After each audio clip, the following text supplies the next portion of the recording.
Oggi mi vedete in un ambiente diverso dal solito perché sono venuto a trovare un amico di vecchia data, il mitico Fabio. Andremo a vedere come ci si riscalda per un allenamento di corpo libero o di ginnastica. Fabietto. Ciao Andrea, come va? Ben trovato, ben trovati ragazzi. Come ha detto Andrea, oggi parleremo del warm-up, del riscaldamento. Io seguirò Fabio, faremo finta di fare un po' una lezione in modo che poi da casa chi vuole può riprovare e vedere come si trova. Il riscaldamento è importante anche a livello mentale, perché è un po' il preparare tutto il sistema mente-corpo a il tipo di allenamento che si va poi a fare durante la sessione. Quindi è importante preparare la testa, è importante capire in quella situazione, in quel giorno, in quel momento come sta il nostro sistema mente-corpo. Prima di fare anche un pochino di riscaldamento dinamico per mandare un po' su di giri il sistema cardiovascolare,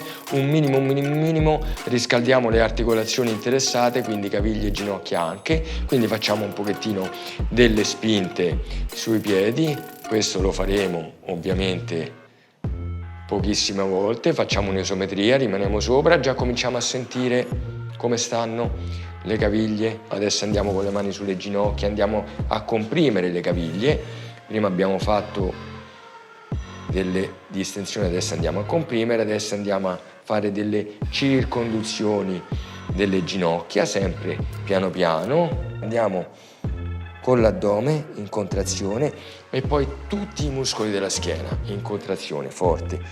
1 e 2, forte su 1.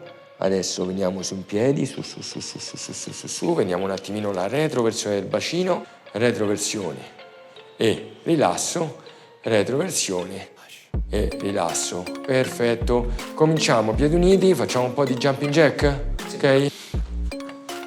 Questo è un lavoretto ovviamente da 30 secondi, un minuto proprio, cominciamo un attimino, ecco. Io di solito Tanto parto sentiamo. così e poi vado a farli completi. Sì, perfetto, vai, ottimo. Quindi andiamo anche un pochettino ad iniziare con l'articolazione della spalla. Ottimo, avanti e dietro. Cambiamo un pochettino l'angolo di lavoro. Ottimo. Questo è un lavoro che se facciamo a piedi scalzi conviene ovviamente farlo su una superficie abbastanza morbida. Se stiamo sul parquet oppure su un pavimento, su un cemento, è meglio magari usare una scarpa da ginnastica. Facciamo un po' di skip, corsa sul posto, vai su, molto leggera, bravo Andrea. Adesso un pochettino dietro, quindi andiamo, ecco, sul flessore della gamba. E un po' di squat, quindi piedi paralleli alla larghezza delle spalle, portiamo le braccia avanti e via, inspiro, fuori l'aria, li facciamo abbastanza rapidi come esecuzione, tanto stiamo a corpo libero, senza sovraccarico, senza zavorra. Adesso lo accorciamo un pochino ovviamente e adesso cominciamo a riscaldare bene l'articolazione della spalla. Apro e chiudo le mani, veloce, veloce, veloce. Pugni chiusi e facciamo delle piccole circonduzioni all'indietro, piccole e veloci. Con i pugni andiamo a disegnare delle circonferenze. La stessa cosa la facciamo col palmo delle mani verso il soffitto, quindi palmo delle mani aperte. Facciamo la stessa circonduzione con una rotazione diversa a livello articolare. Adesso 1, via, 2, cominciamo a scaldare la cuffia dei rotatori. Molto importante per il tipo di lavoro che facciamo noi, è fondamentale direi. Poi di questo ne parleremo anche dopo in maniera più specifica. Fatto il lavoro di rotazioni, passiamo al lavoro di circonduzioni, quindi mani sulle spalle, circonduzioni all'indietro. Quindi abbiamo toccato più o meno tutte le articolazioni, stessa cosa con le braccia tese, perfettamente tese, circonduzione completa, cerchiamo di fare questa circonduzione in maniera più ampia possibile. E adesso andiamo a divaricare le gambe e andiamo un pochettino su una gamba e sull'altra, senza esagerare. Quando vado a flettere la gamba, il tallone della gamba flessa rimane a terra. E 2, via. 1, adesso rimaniamo un pochettino su una gamba, senza esagerare. Ovviamente Andrea ha fatto questo tipo di discorso di riscaldamento articolare e di leggerissima mobilità articolare, passiamo all'attivazione muscolare, che è molto molto molto importante, e cerchiamo di farlo sia al suolo che anche toccando tutti gli attrezzi che siamo soliti usare durante ogni allenamento, ovviamente. Estendiamo le gambe, poggiamo il palmo delle mani a terra, un pochettino, cerchiamo anche di assaggiare le condizioni dei polsi, andando a metterci un po' di peso sopra, non tanto, e facendo delle rotazioni, andando a mettere le mani così, cominciamo a mettere un po' di peso.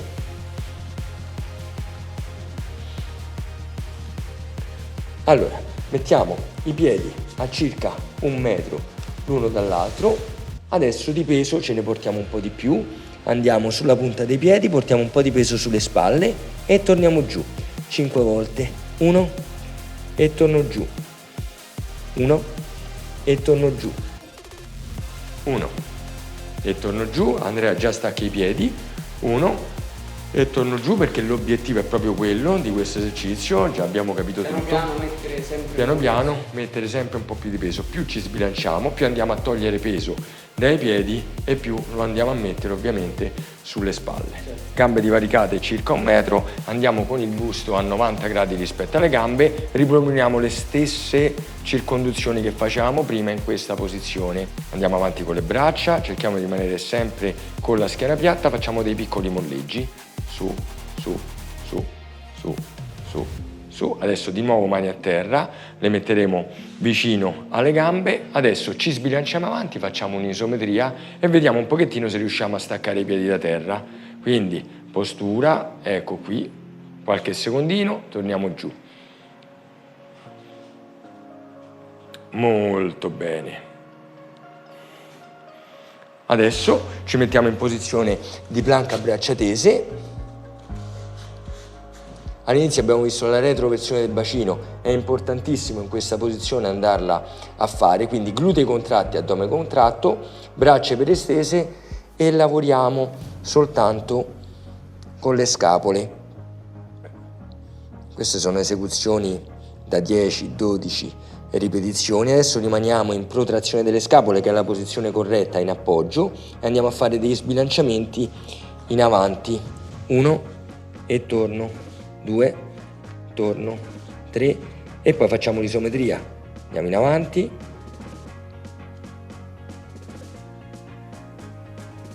planche sui gomiti,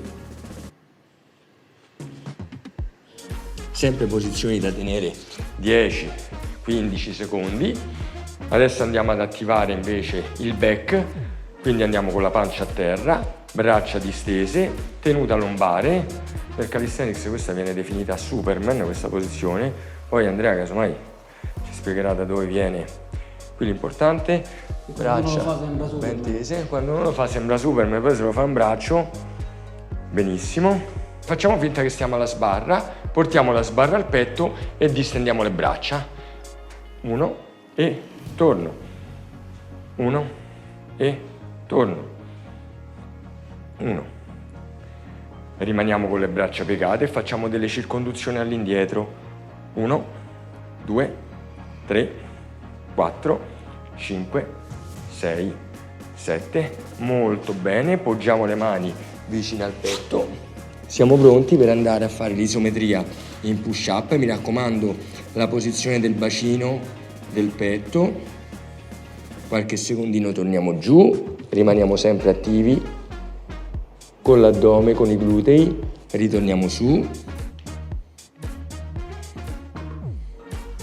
andiamo a distendere le braccia, benissimo, ci andiamo a sedere con le gambe unite e tese e andiamo in questa posizione ancora ad attivare l'addome. Qui andiamo a preparare tutto quello che è il discorso L-sit, V-sit, manna. Benissimo. Posizione isometrica.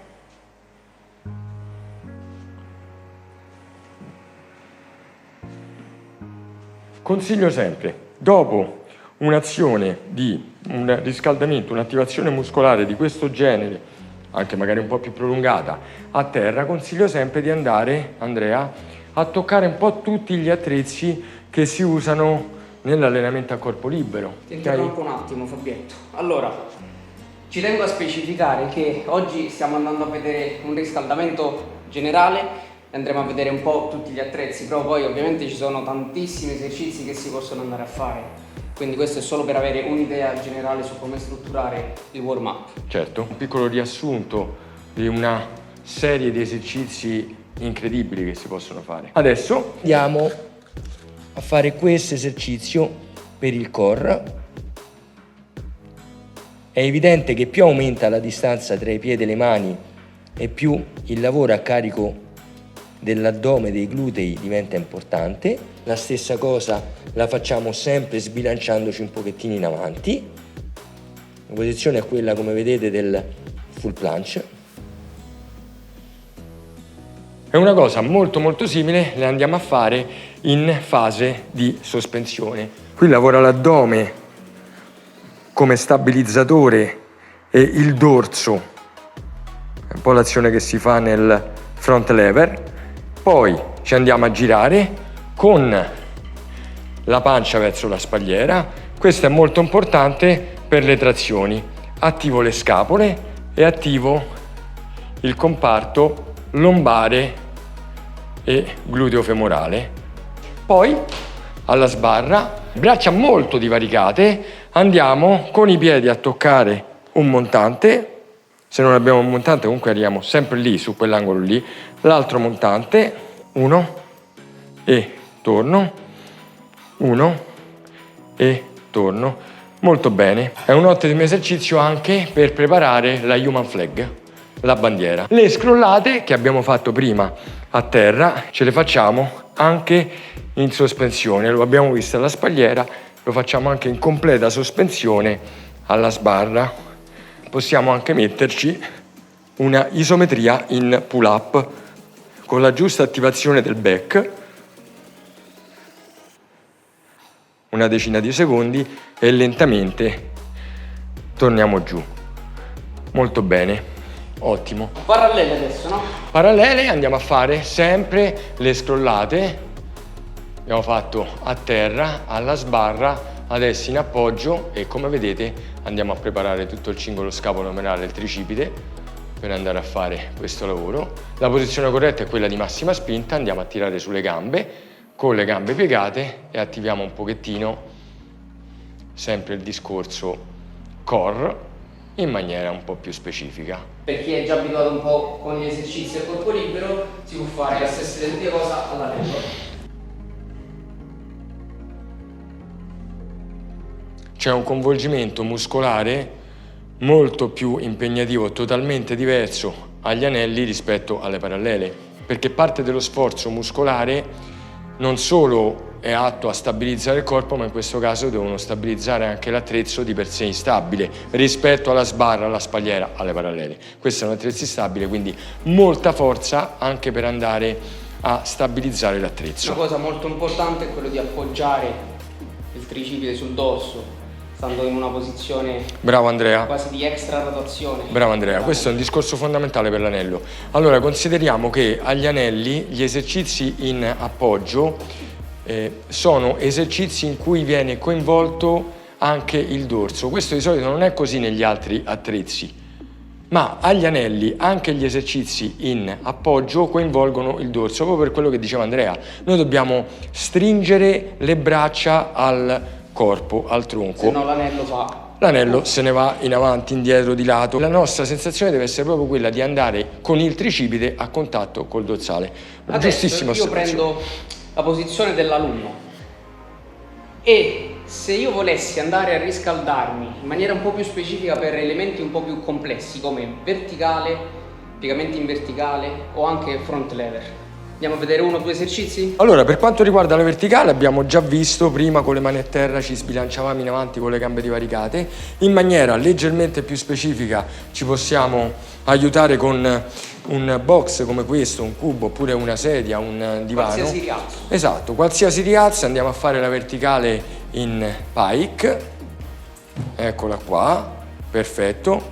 Qui andiamo ovviamente a fare un esercizio di stabilizzazione per l'articolazione della spalla che abbiamo già riscaldato, già attivato. Adesso lo andiamo a fare in maniera specifica. Notare anche l'importanza della mobilità articolare. Se Andrea non avesse una buona mobilità articolare non potrebbe assumere questa posizione. L'articolazione della spalla, esatto, l'articolazione della spalla ne andrebbe a soffrire sia a livello articolare che a livello muscolare. Quindi ecco perché è importante poi quel tipo di discorso che facevamo all'inizio, anche un minimo di mobilità articolare sempre. A questo punto varrebbe la pena anche andare a dire due parole per la cuffia dei rotatori, per l'attivazione, il riscaldamento e la preparazione della cuffia dei rotatori in maniera un po' più specifica. Io consiglio sempre un pesetto da 1 chilo, 1,5 kg, ci si mette in decupito laterale, un fianco, gomito a contatto con il fianco esposto verso il soffitto e si fanno delle extra rotazioni molto lente. Cosa importante, il gomito, ragazzi, perché io vedo un sacco di persone al parco, in palestra, non va fatto sto lavoro qui, che vanno a staccare mentre fanno l'extra rotazione e non si rendono conto che staccano poco il gomito. Staccare significa andare a fare questo lavoro a carico del deltoide. No, noi questo lavoro lo dobbiamo andare a fare a carico della cuffia dei rotatori, quindi il deltoide deve essere veramente scarico, quindi il gomito deve poggiare. Questo è un esercizio che va fatto in maniera molto lenta per una trentina di secondi per ogni braccio. È molto importante prima di andare ad approcciare qualsiasi discorso di spinta sia a braccia tese che a braccia flesse, ma anche gli esercizi di tirata, perché la cuffia dei rotatori ovviamente va a prendere tutto. Riscaldamento specifico per il front lever. Andiamo a vedere un esercizio alla sbarra. Possiamo raccogliere le gambe e andiamo con il collo del piede a toccare la sbarra, poi molto lentamente con la schiena più piatta possibile andiamo e scendiamo. Se questo esercizio viene in maniera agevole come lo fa Andrea ad esempio, andiamo a lavorare anche le fasi isometriche. Andiamo a fermare questa posizione, la andiamo a chiudere e nella fase di discesa andiamo di nuovo a fermare questa posizione e poi molto lentamente andiamo di nuovo ad aprire l'angolo braccio-tronco. Questo è un riscaldamento specifico per il front lever. Se abbiamo i nostri 2, 3, 4 secondi per il front lever, non è detto che durante l'allenamento, quando vado ad approcciare il front lever, non devo fare un tipo di riscaldamento specifico, perché l'infortunio è sempre dietro l'angolo. Esatto. Direi che per oggi è tutto, no? Sì, per oggi è tutto. Ovviamente non si può dire tutto su un argomento così complesso. Noi come al solito diamo delle chiavi di lettura, noi come al solito invitiamo le persone a guardare i video di Andrea La Rosa, sempre molto interessanti, sono delle chiavi di lettura. Poi ovviamente per qualsiasi cosa, come al solito, qualsiasi domanda che vi viene in mente, Andrea lo scrivete nei commenti e sicuramente cercherò di rispondere quando abbiamo tempo. Assolutamente. Se volete più video simili, ragazzi, vi consiglio di mettere mi piace, condividerlo con i vostri amici, in modo che più feedback positivi abbiamo e più possiamo impegnarci per fare video di vostro interesse, quindi anche così tipo tutorial, tipo lezioni vere e proprie. Ovviamente, come abbiamo detto, sono sempre solo infarinature generali, poi tutto va sempre adeguato in base al vostro livello, in base a cosa dovete andare ad allenare. AndreaLaRosa.fit per i miei programmi di allenamento generali sulle basi del calisthenics per chi sta per iniziare. Ci vediamo presto.